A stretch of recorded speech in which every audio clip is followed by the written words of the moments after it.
Hello everyone, আমি অমিশা। আমার ছোট্ট একটি মিনি ব্লগে তোমাদেরকে ওয়েলকাম। আজকে রান্না করব আমার প্রিয় মাছ, হচ্ছে লোটে মাছ।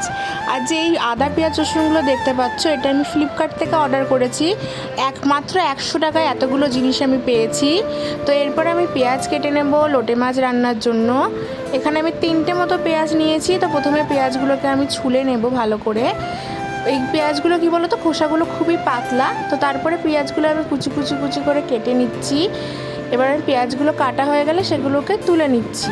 এবার আমি ফ্লিপকার্ট থেকে অর্ডার করা ওখান থেকে 2টো টমেটো নিচ্ছি। এবার টমেটোগুলো না ভালো করে কেটে নেব কুচি কুচি করে, একদম কুচি কুচি করে কাটতে হবে, তাহলে ভালো গলে যাবে আর কষেও যাবে ভালো। এবার আমি সর্বশেষে টমেটোগুলো কাটা হয়ে গেছে। এবার লঙ্কাও কেটে নিয়েছি। এবার আমি গ্যাস জ্বালিয়ে নিচ্ছি।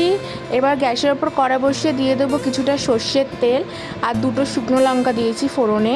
এবার পেঁয়াজগুলো দিয়ে দেবো, ভালো করে নাড়াচাড়া করব। দিয়ে একটু সামান্য নুন দিয়েছিলাম, তারপরে লঙ্কাগুলোও দিয়ে দেবো। ভালো করে ভাজা হয়ে গেলে এবার আমি টমেটোগুলো দিয়ে দিচ্ছি।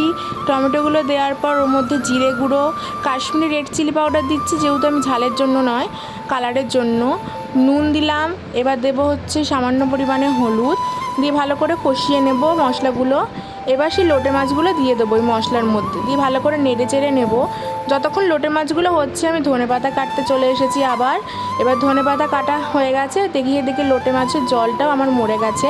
এবার ধনেপাতাগুলো ছড়িয়ে নেব ওর ওপরে, দিয়ে ভালো করে নেড়ে চেড়ে নেব। এবার গরম মশলা দিয়ে দিচ্ছি, দিয়ে ভালো করে নেড়ে চেড়ে নিলে রেডি হয়ে গেছে আমার লোটে মাছ।